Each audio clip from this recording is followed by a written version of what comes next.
nakapanibago kasi nga winter. Love, why is it that it's winter time but today it's not very cold?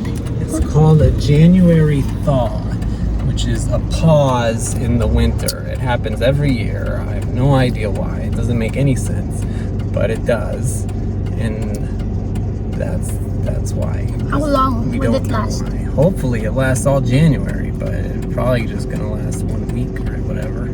It's gonna get cold this weekend, so it's not gonna last very long, but hopefully there'll be another one. I need this for gardening, but I'm not using it for gardening, so I need another one for gardening. So hopefully it happens again. So ayan, yun pala ang tawag doon, January to. Pero wala pang January. Nag-start siya ng maaga. Hinihintay ito ni Mr. dumating kasi nga gusto niya nga ayusin yung garden. Ayan, dito na kami sa Walmart. May pa-music na naman sila. So, kuha kami nitong pang-gate. You open it. You can open it. Si Zeta para dun sa kitchen.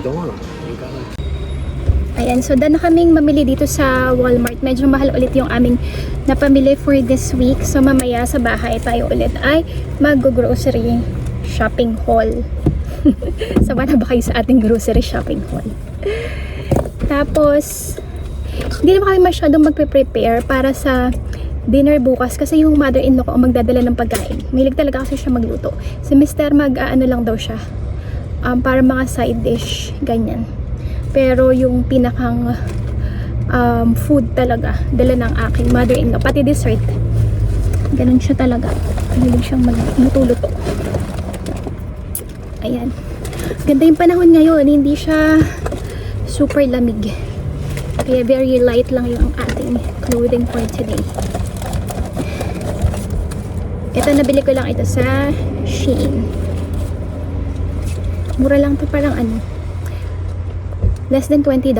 Tapos dalawa na siya, magkasama siyang ganyan. Dress ito.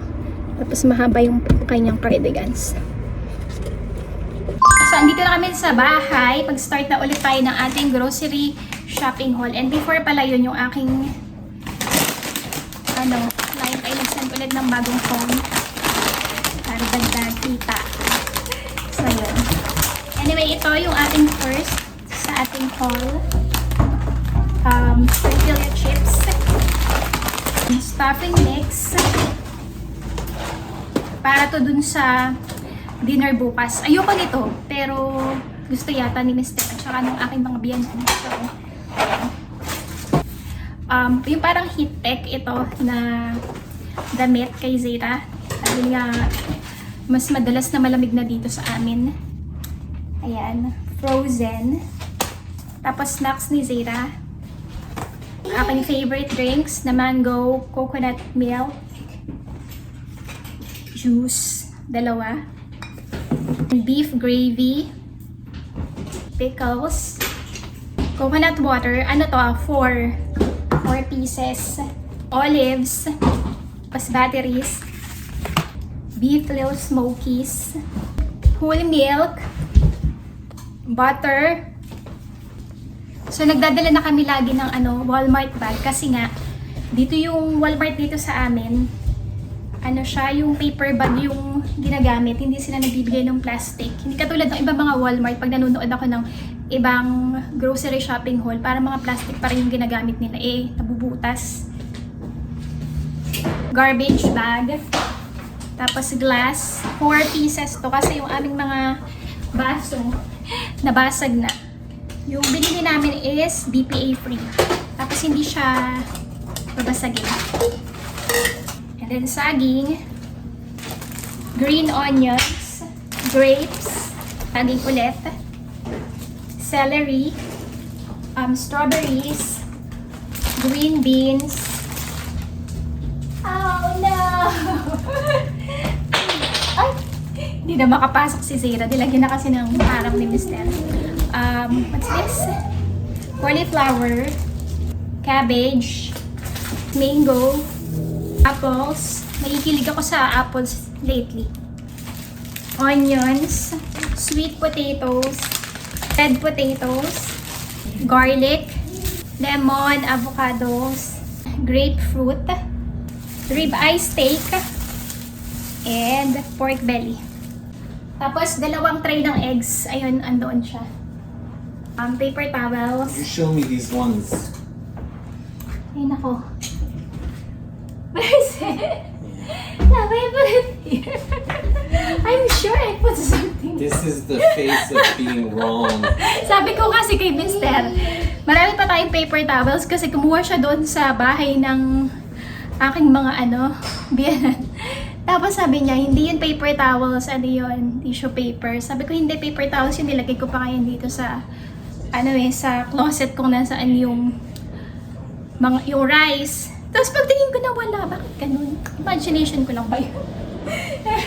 Ay, potato masher, garlic press, tapos yung t-shirt ni Zara, si Miss Rachel, croissant, tapos book para kay Zara, my first read and learn Bible. Tapos itong aking lotion, Cetaphil. Pinili ko to kasi wala siyang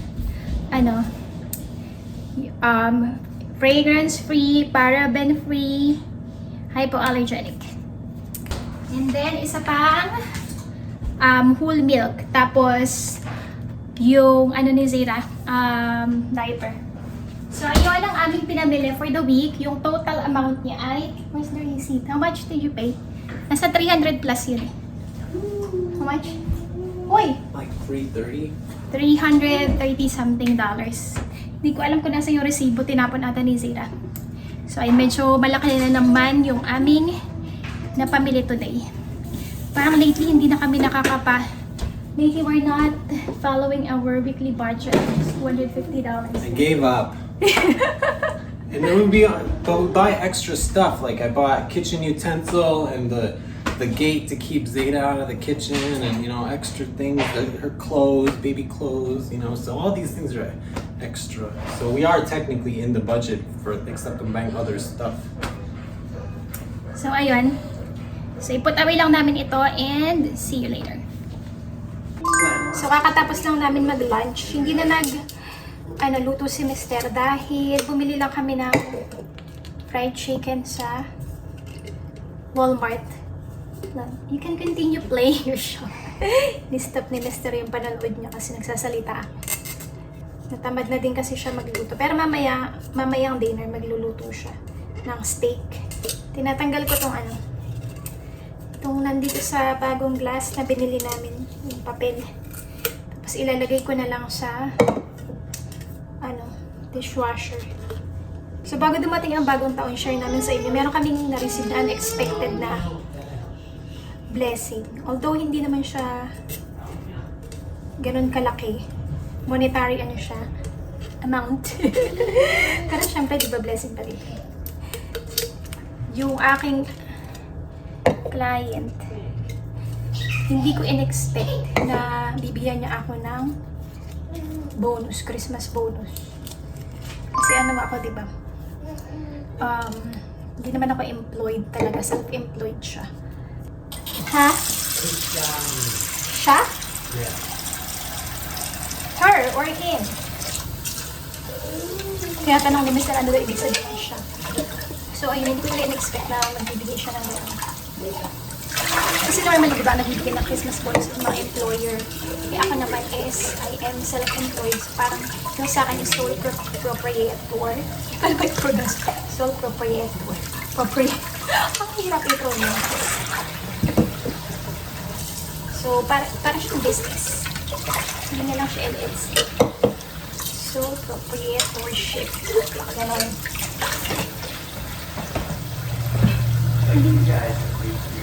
Hindi naman ganun kalaki yung na-receive ko. Pero,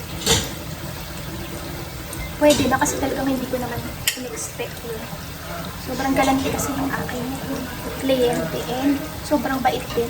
Meron pa pala dito sa ilalim. Tapos yun nga, di ba sabi ko kanina nagpadala siya ulit ng bagong phone.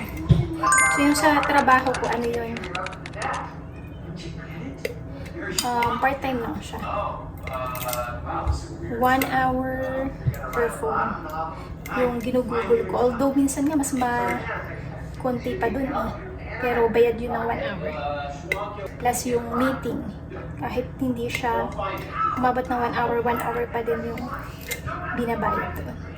Kaya, nagpapasalamat talaga ako sa kanya.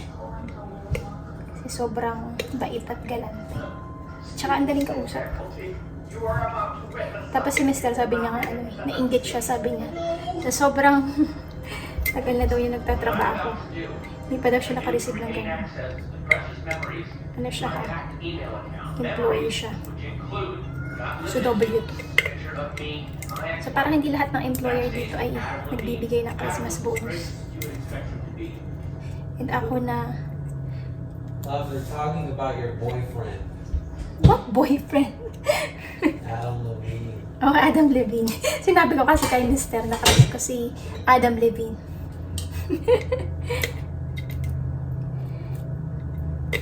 So anyway, ayun. Kayo, yung mga employee dito, naka-receive ba kayo ng Christmas bonus?